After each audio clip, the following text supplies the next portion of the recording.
কে শুভ সকাল জানাচ্ছে। শুভ হোক, শুভ হোক, সকলের শুভ হোক, সকলের মঙ্গল হোক, সকলের কল্যাণ হোক, ভালো হোক, ভালো হোক, সকলের ভালো হোক, ভালো হোক, ভালো হোক। আজকে রাধাষ্টমী, বৈষ্ণবদের খুব বড় উৎসব। আজকে রাধা এবং কৃষ্ণকে একসঙ্গে রেখে তাদের পুজো করা, উপবাস ইত্যাদি আরো বেশ কিছু বিধি আছে, সেইগুলো পালন করবার দিন। আজ শ্রী শ্রী 108 স্বামী সম্পদানন্দ গুরু মহারাজের শুভ আবির্ভাব তিথি এবং ভারতবর্ষের প্রথম বাঙালি রাষ্ট্রপতি প্রয়াত হয়েছেন, প্রাক্তন রাষ্ট্রপতি বলা উচিত, প্রণব কুমার মুখোপাধ্যায়। তার প্রয়াণ দিবস 2020 সালের 31শে আগস্ট, আজকের তারিখে তিনি এই পৃথিবী ছেড়ে চলে গিয়েছিলেন। এবারে বেনি মাধবশীলের পঞ্জিকা অনুযায়ী আজকের দিনটার কথা বলি। আজকে 14ই ভাদ্র 1432, ইংরেজির 31শে আগস্ট 2025, রবিবার, অষ্টমী। আজ শুক্লপক্ষ, নক্ষত্র অনুরাধা। আজকে জন্মে বৃশ্চিক রাশি, বিপ্রবর্ণ, দেবগণ। অপরাহ্ন 4:04 গতে রাক্ষসগণ। আমাদের হোয়াটসঅ্যাপে চিঠি পাঠাবার নাম্বার 9831922927। চিঠির গোড়ায় অতি অবশ্যই SG লিখতে হবে। এবারে হিসেব মতো অনুষ্ঠান সূচি বলার কথা, কিন্তু অনুষ্ঠান তো একটি, সেটি হচ্ছে শ্রী চৈতন্যদেবের জীবন কথা বলা। শ্রী চৈতন্যদেবের অপ্রকট হবার সময় এগিয়ে আসছে ক্রমশ। তিনি নীলাচলে এখন আছেন। তার শরীর ভেঙে পড়েছে, দিবারাত্র রাধা কৃষ্ণ রাধা কৃষ্ণ, কৃষ্ণ কৃষ্ণ কৃষ্ণ কৃষ্ণ এইসব এই নাম জপ করেন এবং তার নানান রকমের, যাকে আমরা ইংরেজিতে বলি হ্যালুসিনেশন, নানান রকম বিভ্রম দেখা দেয়। এই যেমন যেটা বলছিলাম গত রবিবার, যে ওই নীলাচলে চটকা পাহাড়, সেখান দিয়ে যাচ্ছিলেন, হঠাৎ সেই পাহাড় দেখে তার মনে হলো এটা গিরি গোবর্ধন। তিনি সেই দিকে ছুটে যাচ্ছেন, গিরি গোবর্ধনের কাছে যাবেন, সেখানে গিয়ে কৃষ্ণের লীলা দর্শন করবেন, রাধার লীলা দর্শন করবেন, এই বলে ছুটে যাচ্ছেন এবং তাকে নানান রকমভাবে বাধা দেবার চেষ্টা করা হচ্ছে, তাকে আটকানো হলো, এরকম সব জায়গা পর্যন্ত আমরা বলেছিলাম। তারপরে কি হলো সেখান থেকে শুরু করে আবার চৈতন্য জীবন কথা আরো খানিকটা অংশ বলে যাব 92.7 বিগ FM এ শরণাগত অনুষ্ঠানে। তাহলে এখন একটু গান শুনে নিন, গানের পর চৈতন্যদেবের কথা, মহাপ্রভুর কথা বলবো। যে সকলে মিলে আটকেছেন মহাপ্রভুকে, মহাপ্রভুর জ্ঞান নেই, মহাপ্রভু পাগলের মতো গিরি গোবর্ধনের কথা বলছেন, কৃষ্ণের কথা বলছেন। তখন তার কানের কাছে হরিনাম করা হতে লাগলো এবং তারপরে আস্তে আস্তে আস্তে আস্তে সেই একজন দুজনের যে হরিনাম, সেইটা অনেকে মিলে হরিনাম সংকীর্তন করছেন। বেশ কিছুক্ষণ পর তার দেহে একটা স্পন্দনের ভাব পাওয়া গেল। আরো কিছুক্ষণ পর তিনি হরিবল হরিবল বলে উঠে দাঁড়ালেন। তার মধ্যে একটা বাইরের একটা চেতনা এসেছে, কিন্তু ভ্রান্তি ভাব বজায় আছে। এদিক ওদিক তাকাচ্ছেন, কিছু একটা খোঁজ করছেন, কিন্তু খুঁজে পাচ্ছেন না, হদিশ পাচ্ছেন না, অস্থির হচ্ছেন। তবে যখন একটু একটু একটু অর্ধবাহ্য দশা যখন একটু একটু সহজ হয়েছেন, সামনে স্বরূপ বসে আছেন, তিনি স্বরূপকে বলছেন যে আমাকে আমাকে আমাকে গোবর্ধন থেকে কে ফিরিয়ে আনলো, কে ফিরিয়ে আনলো? আমি আমি আমি সেখানে কৃষ্ণলীলা দেখছিলাম, তা দেখতে পাচ্ছি না। আমি আমি গোবর্ধনে গিয়ে কৃষ্ণ এসেছেন কিনা অনুসন্ধান করছিলাম, দেখলাম তিনি এসেছেন। গোবর্ধনের চূড়ায় বসে বাঁশি বাজাচ্ছেন আর গাভীগুলো সব এধারে ওধারে ঘুরে বেড়াচ্ছে। আমি আমি দেখলাম যে তার বেণুধ্বনি শুনে রাধারানী, তার সঙ্গে সখীরা কি সুন্দর করে সেজে কৃষ্ণের কাছে এসেছেন।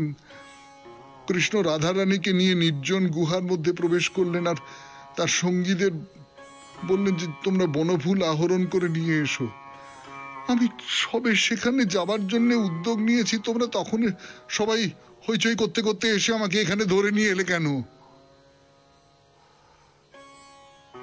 আসলে যাকে মঞ্জরি ভাব বলে, সেখান থেকে তিনি কৃষ্ণলীলার যে সুখ সেইটা উপলব্ধি করছিলেন। আমরা বলবো হ্যালুসিনেশন, কিন্তু মহাপ্রভু সেইখানে চলে গিয়েছিলেন। হয়তো বাইরের পৃথিবীর দিক থেকে নয়, বাস্তব জীবনের দিক থেকে নয়, কিন্তু মনে মনে চেতনার দিক থেকে, আধ্যাত্মিকতার দিক থেকে তিনি সেইখানে চলে গিয়েছিলেন। সেখান থেকে তাকে ফিরিয়ে আনা হয়েছে। তিনি তারপরে ক্ষুব্ধ।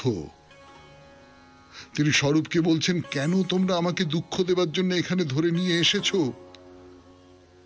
আমাকে কৃষ্ণলীলার স্বাদ থেকে কেন বঞ্চিত করলে? বলছেন আর কাঁদছেন, কাঁদছেন, এমন করে কাঁদছেন যে তাকে দেখে অন্য সকলেরও চোখ ভরে যাচ্ছে জলে। তার মধ্যে ব্রহ্মানন্দপুরী, পরমানন্দপুরী, অন্যান্য যারা সন্ন্যাসী আছেন তারা সব এসে পড়েছেন। এসে পড়ে একেবারে মহাপ্রভুকে দেখে হতবাক হয়ে পড়েছেন। 92.7 বিগ এফএম এ শুনছেন রবিবারের শরণাগত, মহাপ্রভুর শরণাগত। আমি আছি আপনাদের সঙ্গে, আপনাদের সৌমিত্র বসু। আরো কথা বলবো, অনেক কথা বলবো গানের পর।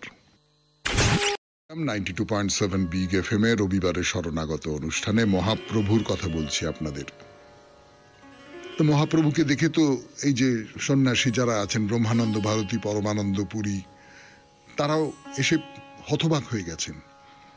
তো মহাপ্রভুর মধ্যে বিষাদ, শোক, অভিযোগ তীব্র হচ্ছে, তীব্রতর হচ্ছে। আর যত বেশি হচ্ছে ততই তার মনের মধ্যে যে উদ্বেল ভাব সেইটা প্রশমিত হচ্ছে।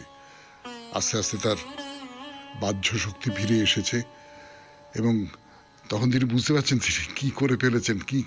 কিরকম একটা মায়ার বশে, কিরকম একটা বিভ্রমের বশে তিনি ছুটে গিয়েছিলেন চটকা পাহাড়ের দিকে, তাকে গোবর্ধন বলে কল্পনা করে।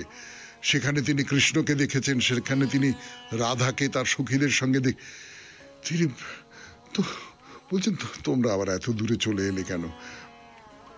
তা পরমানন্দপুরী মজা করে বলছেন যে তোমার নৃত্য দেখবার জন্য এসেছি গো। মহাপ্রভু তো আরো লজ্জা পেয়ে গেছেন, মাথা নিচু করেছেন। তো মহাপ্রভুকে সবাই একটু একটু একটু ঠান্ডা হন, একটু বিশ্রাম নিন, এখানে একটু বসুন, তারপরে নিয়ে যাব। তো একটু মহাপ্রভু সুস্থির হলেন। তখন তাকে সঙ্গে নিয়ে সমুদ্র স্নান করিয়ে তারা তাকে তার বাসায় পৌঁছে দিলেন এবং সেখানেই সবাই মিলে মহাপ্রসাদ গ্রহণ করলেন।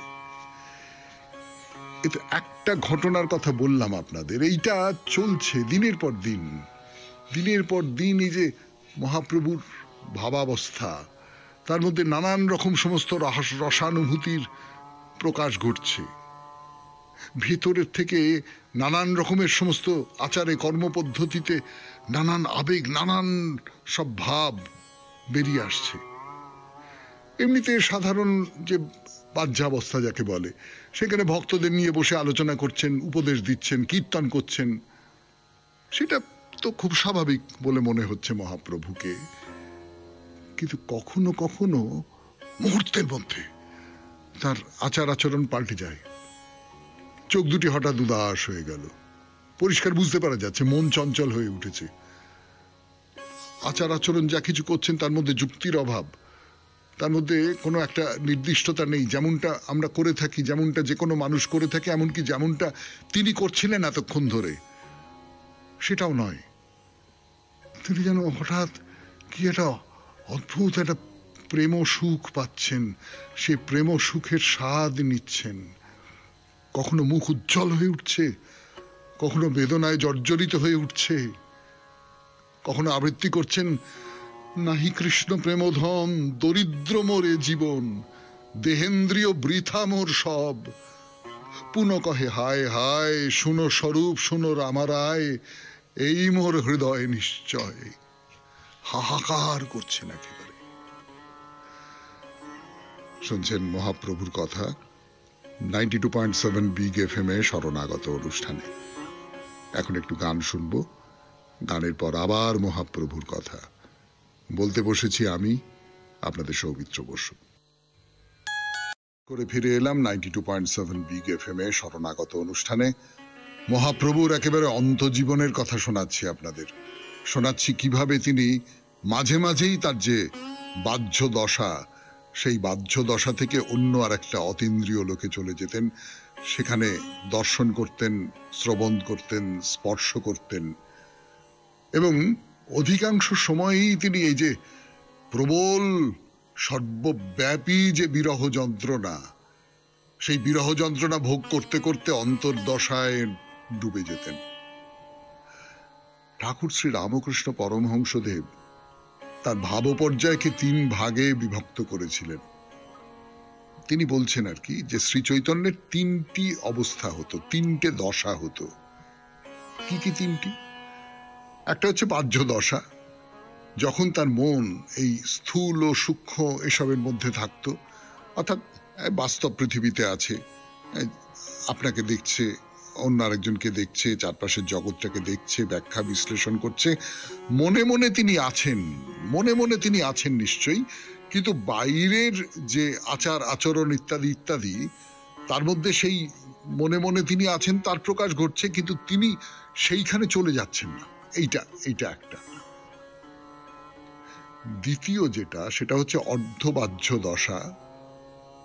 তখন তার শরীরে বাইরে থেকে দেখছেন, কিন্তু মনটা সেইখানে চলে গেছে, বুঝতে পারা যায় যে বাহ্য দশার মধ্যে তিনি নেই আর। আর 3টে হচ্ছে অন্তর্দশা। তখন এই যে মহাকারণ, সেই মহাকারণে মন একেবারে নিবিষ্ট হয়ে পড়ত। শ্রী চৈতন্যদেব ঈশ্বর চিন্তায় মগ্ন থেকে ভাবমুখে কৃষ্ণের রূপ, গুণ, লীলা এই সমস্ত কথা বলতেন, দেখতে পেতেন, স্পষ্ট দেখতে পেতেন। সবসময় তার যে প্রাণনাথ কৃষ্ণ তাকে বুকের মধ্যে ধারণ করেছেন, তাকে মনে করছেন, স্মরণ মনন করে তৃপ্তি সুখ উপভোগ করতেন। এবং যখন তাকে মনে করতে পারছেন না, যখন কৃষ্ণ হৃদয়ের মধ্যে আসছেন না, তখন প্রবল কষ্ট হতো, তার অভিমান হতো, হাহাকার করতেন, এবং হাহাকার করতে করতে আস্তে আস্তে কিরকম নিস্তেজ হয়ে পড়তেন। এই গোটা জীবনটা ব্যর্থ হয়ে গেল, আমি কৃষ্ণকে পেলাম না, আমার গোটা জীবনটা ধ্বংস হয়ে গেল, আমি কৃষ্ণকে পেলাম না। আবার কখনো বাহ্যজ্ঞান যখন ফিরে আসতো, তখন আবার খানিকটা মনে হতো যে তিনি একজন স্বাভাবিক মানুষ, এইরকম মনে হতো। তো কৃষ্ণকে দর্শন করতে পারছি না, এর ফলে যে বিরহ যন্ত্রণা, সেই বিরহ যন্ত্রণা যখন আক্রমণ করত চৈতন্যদেবকে, তখন তিনি অস্থির হয়ে উঠতেন, তখন ছটফট করতেন, তখন অতিমাত্রায় কাতর হয়ে পড়তেন। কখনো আপন মনে কীর্তন করতেন, কখনো মূর্ছাগ্রস্ত হয়ে পড়তেন। মনে হতো তিনি যেন কৃষ্ণকে হৃদয়ে ধারণ করে একটা দৈবী আবেশ তার মধ্যে জেগে উঠত। শুনছেন রবিবারের শরণাগত, মহাপ্রভুর কথা বলছি আপনাদের। 92.7 বিগ FM এ আমি আছি, আপনাদের সৌমিত্র বসু। কৃষ্ণ কৃষ্ণ কৃষ্ণ কৃষ্ণ করতে করতে তার কি দশা হতো, তার যে অবস্থা, মনের অবস্থা, শরীরের অবস্থা, তার কত রকমের ধরন হতে পারত, তাই নিয়ে কথা হচ্ছে আমাদের। তো শাস্ত্রে বলে, মন যখন সংকল্প বিকল্প রহিত অবস্থায় থেকে বাহ্য জগতের রূপ রসাদির জ্ঞান, সুখ দুঃখের মানসিক চেষ্টা বোধ হতে বঞ্চিত অবস্থায় বিরাজ করে, তখনই সেই ভাব অবস্থায় নির্বিকল্প সমাধি বা নির্বাণ প্রাপ্ত হয়। তার মানে এই যে আমরা বেঁচে আছি, আমাদের তো কতকগুলো বেঁচে থাকার কতকগুলো দাবি আছে। বেঁচে থাকার দাবি, আমাদের যে নানান রকমের সংকল্প, নানান রকমের এটা করব ওটা করব কর্ম ইত্যাদি ইত্যাদি ইত্যাদি ইত্যাদি, এইখান থেকে এই যে বাইরের জগতের যে জীবন, বাইরের জগতের যে সেখান থেকে উদ্ভূত যে সুখ দুঃখ মানসিক চেষ্টা যা কিছু, সেইগুলো যখন সরে যায়, সেইগুলো যখন বিলুপ্ত হয়ে যায়, তখন একজন মানুষ নির্বিকল্প সমাধি লাভ করে, নির্বাণ লাভ করে। এইরকম একটা অবস্থায় বেশি দিন প্রাণ ধারণ করে রাখা সম্ভব নয়। ফলে আপনারা বুঝতেই পাচ্ছেন যে চৈতন্যদেব তিনি যখন এই অবস্থার মধ্যে পড়েছেন, তখন তাকে দেখলে কিরকম এরা উদ্বেগে আকুল হয়ে উঠতেন। বৈষ্ণবীয় তত্ত্বে বলে যে শ্রীরাধা শ্রীকৃষ্ণের প্রণয় বিকৃতি হ্লাদিনী শক্তি, সেই জন্যেই তারা একাত্ম হয়েও দেহভেদ প্রাপ্ত হয়েছিলেন। অর্থাৎ রাধা এবং কৃষ্ণ তো এক, তারা এক, কিন্তু তারা আবার আলাদাও। ওই যে কথাটা বলা হয় যে কৃষ্ণের মনে হলো যে রাধা আমাকে ভালোবাসে, সেই ভালোবাসা আমি অনুভব করতে পারি, খুব ভালো, ঠিক আছে, কিন্তু আমিও তো রাধাকে ভালোবাসি। সেই ভালোবাসা রাধার মনের মধ্যে কোন আবেগ জাগিয়ে তোলে, সেই ভালোবাসা রাধার মনের মধ্যে কি কি আনন্দ জাগিয়ে তোলে, বা কি বিরহের বেদনা জাগিয়ে তোলে, বা কি করে, রাধার মনের মধ্যে কি প্রতিক্রিয়া হয়, সেইটা আমি জানব। জানবার জন্যে কৃষ্ণ রাধার মধ্যে বাস করবেন, আবার রাধার থেকে আলাদা হয়ে যাবেন। এই রকম ইচ্ছে থেকে শ্রী চৈতন্যদেবের জন্ম হলো। তিনি একই দেহে রাধা এবং কৃষ্ণ দুটো একসঙ্গে এবং মনের মধ্যে দুটো আলাদা। তো এই যে চৈতন্যদেবের মধ্যে দুটো সত্তা একীভূত হয়ে গিয়েছিল, রাধার দেহকান্তি প্রাপ্ত হয়ে তিনি কৃষ্ণ, ভগবান শ্রীকৃষ্ণ গীতায় অর্জুনকে যে শিক্ষা দিয়েছিলেন সেটা হচ্ছে মন্মনা ভব মদভক্ত মদয়াজি মাং নমস্কুরু। সেই গুণ হোক প্রতিফলন শ্রী চৈতন্যদেবের জীবন ফলিত হয়েছে। ভগবানের নির্দেশ ভক্তের কাছে থাকবে না, তাকে অর্পণ, আত্মতৃপ্তির লেশ হৃদয়ে ধারণ করা যাবে না। ভগবত প্রীতিতে মন প্রাণ সমস্ত কিছু উৎসর্গ করতে হবে। পূর্ণ আত্মসমর্পণ হলে তবেই মন দেহ থেকে মুক্ত হয়ে ভগবত সত্তায় মিলিত হবে। বুদ্ধি, অভিমান, এই সমস্ত কিছু যদি বিনষ্ট হয়ে যায় তবেই মত প্রাণা সার্থক হবে। এই কথা বলা হচ্ছে গীতায়। সে কথা বললাম আপনাদের 92.7 বিগ FM এ শরণাগত অনুষ্ঠানে। আরও কথা বলবো, ফিরে আসছি গানের পর। রবিবারের শরণাগত অনুষ্ঠানে 92.7 বিগ FM এ আমি আছি আপনাদের সঙ্গে, আপনাদের সৌমিত্র বসু। তো যেটা বলছিলাম সেটা হচ্ছে যে সমস্তটা পূর্ণ আত্মসমর্পণ। পূর্ণ আত্মসমর্পণ হলে তবেই মন দেহ থেকে মুক্ত হয়ে ভগবানের মধ্যে বিলীন হয়ে যাবে। বুদ্ধি, অভিমান সমস্তটা নষ্ট করে দিতে হবে। এইটা একমাত্র শ্রীরাধা ছাড়া কেউ পারেননি। এইটা ধরুন দেবকী পারেননি, অর্জুন পারেননি, চন্দ্রাবলী পর্যন্ত পারেননি, পেরেছিলেন একমাত্র শ্রীরাধা। তো চৈতন্য মহাপ্রভুর মধ্যে রাধার যে ভাব, রাধা ভাবের যে বিকাশ, সেইটা বেরিয়ে আসতো। তার কাছাকাছি যারা ছিলেন, তাকে যারা সেবা করবার সুযোগ পেয়েছেন, তারা বলতেন যে কতদিন কত রাত মহাপ্রভু সাধনার উচ্চ ভূমি থেকে কৃষ্ণ প্রেম রসমাধুরী আস্বাদন করতে করতে একেবারে বিভোর হয়ে পড়তেন। আমরা তো এই রকম বিভোরতার নানান নিদর্শন আপনাদের বলছি। তো চৈতন্যদেবের সঙ্গে সঙ্গে যারা ছিলেন, তার কাছে কাছে যারা ছিলেন, তারা বলছেন যে গভীর রাত্রে চৈতন্যদেবের ঘর থেকে কিরকম সব কথা ভেসে আসতো। গান গাইছেন চৈতন্যদেব। কি গান? ব্রজের গান, ব্রজের প্রেমের গান। রাধা কৃষ্ণকে দেখে যেমন করে গান করে, যেমন করে গান করতো, সেই রকম সব গান। সেই গান চৈতন্যদেব গাইছেন, যেন কৃষ্ণকে আকর্ষণ করবার জন্য, কৃষ্ণের কাছে যাবার জন্য তিনি গাইছেন। কখনো ওই ভাগবতে রাধা যে সব কথা রয়েছে, সেই সমস্ত কথাগুলো তিনি বলছেন, তিনি রাধা হয়ে যাচ্ছেন, তিনি কৃষ্ণকে সেই সমস্ত কথাগুলো বলছেন।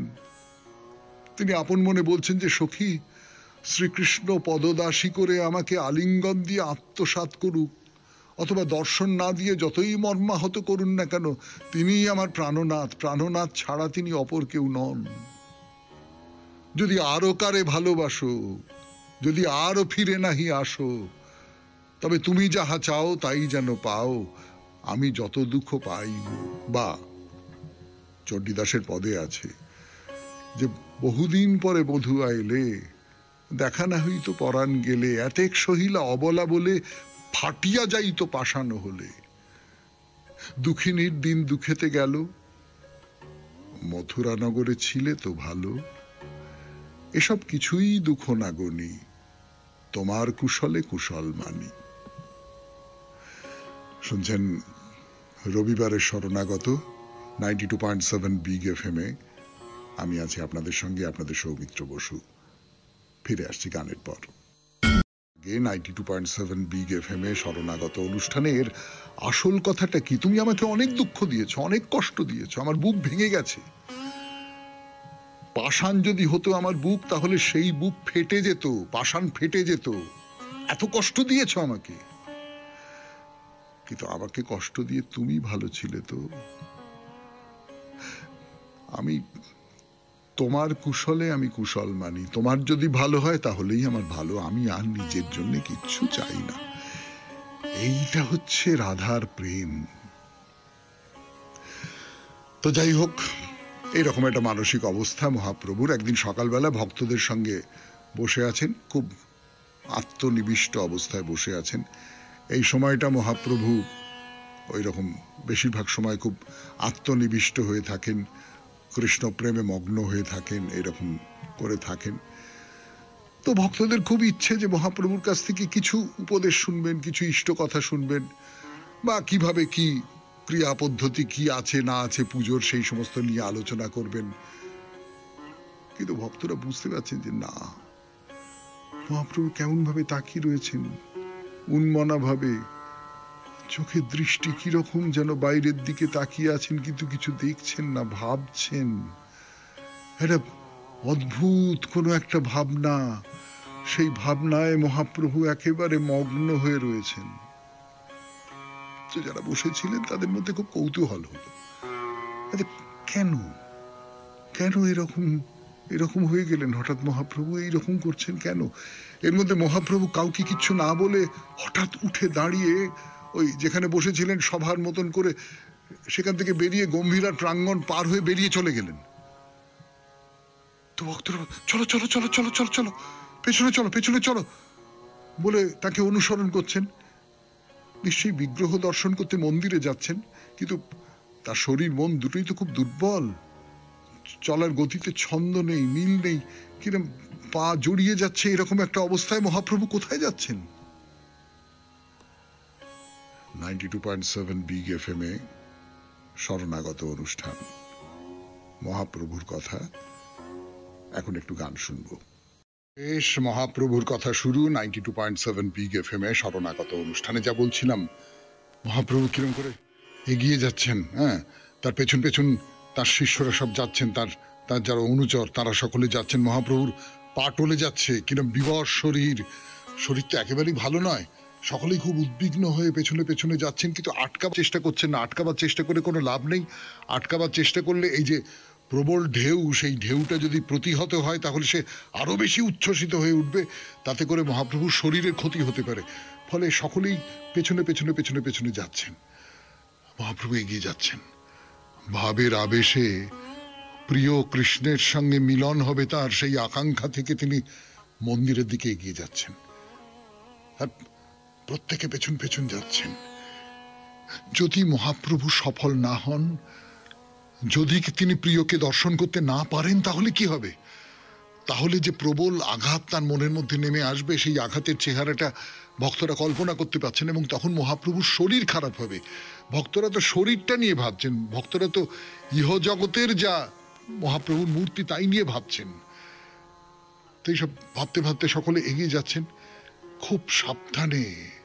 মহাপ্রভুকে প্রায় ঘিরে ধরে মন্দিরের প্রবেশ করবার প্রত্যেকটা সিঁড়ি আস্তে আস্তে আস্তে আস্তে আস্তে আস্তে পার হয়ে মহাপ্রভুকে মন্দিরের ভেতরে নিয়ে গেলেন। নিয়ে গিয়ে তিনি ওই যেখানে দাঁড়াতেন আর কি, গরুর স্তম্ভের পাশে, সেইখানে দাঁড় করিয়ে দিলেন। আর মহাপ্রভু একেবারে অপলক চোখে সেই রত্ন সিংহাসনের দিকে তাকিয়ে রয়েছেন। অপলক চোখে চারপাশের সমস্ত কিছু যেন মুছে গেছে এইরকম করে। শুনছেন রবিবারের শরণাগত 92.7 বিগ এফএম এ। আমি আছি আপনাদের সঙ্গে, আপনাদের সৌমিত্র বসু। ফিরে আসছি গানের পর। শরণাগত অনুষ্ঠানে 92.7 বিগ এফএম এ আমি আছি আপনাদের সঙ্গে, আপনাদের সৌমিত্র বসু। আপনারা পুরীর মন্দিরের ভেতরে সকলে গেছেন, তখন তো প্রদীপ জ্বলত গর্ভগৃহের ভেতরে, স্বল্প আবছা আবছা আলো, একটা অদ্ভুত পরিবেশ। তার মধ্যে মহাপ্রভু স্বপ্নালু দৃষ্টিতে বিগ্রহের দিকে তাকিয়ে রয়েছেন। হঠাৎ কি একটা ভেতর থেকে কি একটা প্রেরণা এলো। তিনি তিনি মহাপ্রভু যেন সেই বিগ্রহের দিকে তাকিয়ে আছেন, কিন্তু তার সামনে আর বিগ্রহ নেই, তার সামনে আর বিগ্রহ নেই, তার সামনে আর মন্দির নেই, তার চারপাশে আর অন্য কিচ্ছু নেই, কোনো কিচ্ছু নেই। কৃষ্ণ কৃষ্ণ কৃষ্ণ কৃষ্ণ কৃষ্ণ। ব্রজ কিশোর রত্ন সিংহাসনের উপর দাঁড়িয়ে, হাতে তার মুরলী, তিনি মহাপ্রভুকে ডাকছেন, বলছেন আয়, এসো এসো এসো, আমার কাছে এসো, মিলনের জন্য এসো এসো। তো মহাপ্রভুর ভেতরে তীব্র একটা কামনা, তীব্র একটা কামনার অনুভব, একটা ওই সমুদ্রের ঢেউয়ের মতন যেন তার উপরে এসে পড়েছে। শ্রীকৃষ্ণের রূপ, রস, শব্দ, গন্ধ, সমস্ত সমস্ত পঞ্চগুণ আস্বাদনের প্রলোভনে তার পাঁচটা ইন্দ্রিয় একসঙ্গে যেন লালায়িত হয়ে উঠেছে। অথচ মন তো মাত্র একটা, হতবুদ্ধি হয়ে পড়েছেন। পাঁচটা ইন্দ্রিয় একসঙ্গে যদি আকর্ষণ করে, তাহলে একটা মন সে কি করবে তো বুঝে উঠতে পারে না। মহাপ্রভু কি করবেন কিছু বুঝতে পারছেন না। কোন দিকে যাবেন, কি কি কি করবে, সমস্ত জ্ঞান লুপ্ত হয়ে যাচ্ছে। আস্তে আস্তে আস্তে আস্তে অবসাদ অবসাদ তাকে ঘিরে ধরল। শুনছেন রবিবারের শরণাগত 92.7 বিগ এফএম এ। আমি আছি আপনাদের সঙ্গে, আপনাদের সৌমিত্র বসু। ফিরে আসছি আজকের অনুষ্ঠানের শেষ পর্যায় নিয়ে গানের পর। যখন অবস্থা, তখন তুমুল বাদ্যধ্বনি, শঙ্খধ্বনি শোনা যাচ্ছে। জগন্নাথ দেবের যে উপল ভোগ হচ্ছিল সেটা শেষ হলো। তা মহাপ্রভুর সঙ্গীরা আর তাকে সেখানে রাখতে চাইলেন না। আসুন আসুন এসো বলে ধরে ধরে আবার বাসায় নিয়ে গিয়ে শয্যায় শুইয়ে দিলেন। কিন্তু কৃষ্ণকে তো দর্শন করা হলো না, কৃষ্ণ তো ধরা দিলেন না।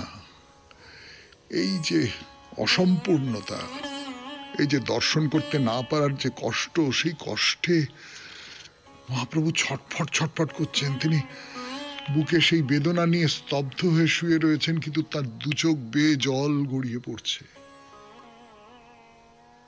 ঠিক রাধার মতো। রাধারও ঠিক এমনটাই হতো। কৃষ্ণের সঙ্গে মিলনের অপেক্ষায় মনটা উদ্বেল হয়ে উঠেছে। তার পঞ্চগুণ আস্বাদনের জন্য কত রাত তিনি অধীর আগ্রহে কুঞ্চগুটিরে অপেক্ষা করেছেন, অপেক্ষা করছেন, অপেক্ষা অপেক্ষা অপেক্ষা অপেক্ষা অপেক্ষা, কিন্তু না, শেষ পর্যন্ত কৃষ্ণের দর্শন পাওয়া গেল না। তখন তখন প্রবল বেদনায় তিনি অস্থির হয়ে উঠতেন, বিশাখার গলা জড়িয়ে ধরতেন, কাঁদতেন, নিজের ক্ষোভ প্রকাশ করতেন। কি হেরিলাম নিপমূলে, আমার মন প্রাণ কাড়ি নিলে গো, হিয়ায় আমার রূপ জাগে না, সংসারে না মন লাগে গো। রাধার অন্তরের ব্যথা এইরকম, মহাপ্রভুরও তাই। মহাপ্রভুর সমস্ত মন বেদনায় উদ্বেল হয়ে উঠেছে। তিনি ওই স্বরূপ আর রায় রামানন্দের গলা জড়িয়ে ধরে প্রলাপ বকে যাচ্ছেন, বলছেন আমাকে গোপেন্দ্র নন্দন জোর করে তার পঞ্চরসগুণ আমার পঞ্চ ইন্দ্রিয়ের মধ্যে ঢুকিয়ে দিয়েছে, সঞ্চারিত করে দিয়েছে। আমার কষ্ট হচ্ছে, আমার কষ্ট হচ্ছে। সেই পঞ্চরসের স্বাদ যেন আমার ভেতরে আমার আমার আগুন জ্বালিয়ে দিচ্ছে। তার যে বাঁশির ধ্বনি আমার কানের মধ্যে বাজছে, আমার কানের মধ্যে বাজছে। তার অঙ্গ সৌরভ, আমার সমস্ত নাসিকা মত্ত হয়ে উঠেছে।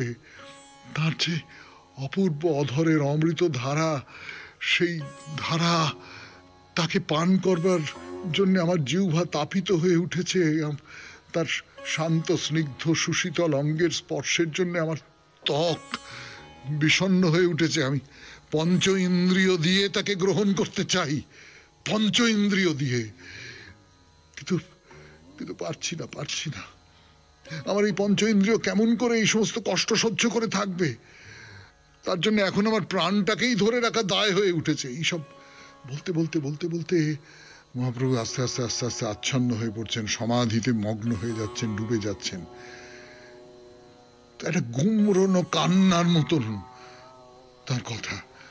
তখন স্বরূপ রায় মনে করলেন যে মহাপ্রভুর মানসিক যে অবস্থা, সেই অবস্থা এখন শান্ত করতে হবে। শান্ত শান্ত শান্ত শান্ত। আস্তে আস্তে আস্তে আস্তে মহাপ্রভু স্থিতাবস্থায় ফিরে এলেন।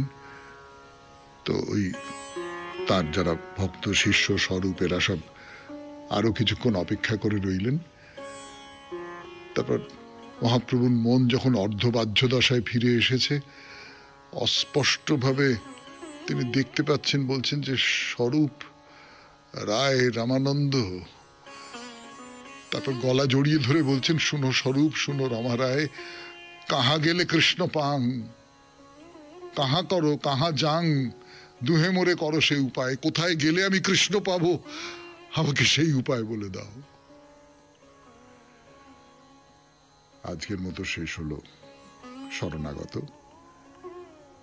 92.7 বিগ FM এ আমাদের হোয়াটসঅ্যাপে চিঠি পাঠানোর নাম্বার 9831922927। চিঠির গোড়ায় অতি অবশ্যই SG লিখতে হবে। সবাই খুব ভালো থাকবেন, আনন্দে থাকবেন। নমস্কার। শুভ সকাল জানাচ্ছে।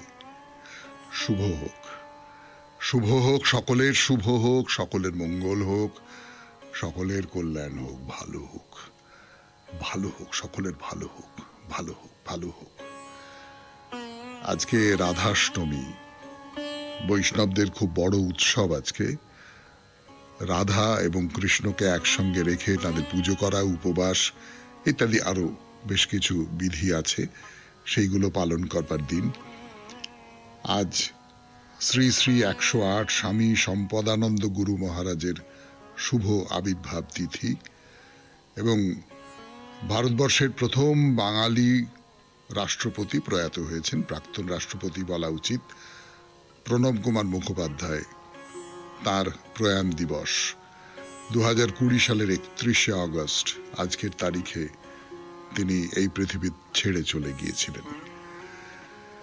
এবারে বেনি মাধবশীলের পঞ্জিকা অনুযায়ী আজকের দিনটার কথা বলি। আজকে 14ই ভাদ্র 1432, ইংরেজির 31শে আগস্ট 2025, রবিবার, অষ্টমী। আজ শুক্লপক্ষ, নক্ষত্র অনুরাধা।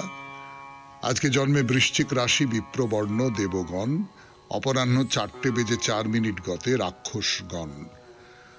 আমাদের হোয়াটসঅ্যাপে চিঠি পাঠাবার নাম্বার 9831922927। চিঠির গোড়ায় অতি অবশ্যই SG লিখতে হবে।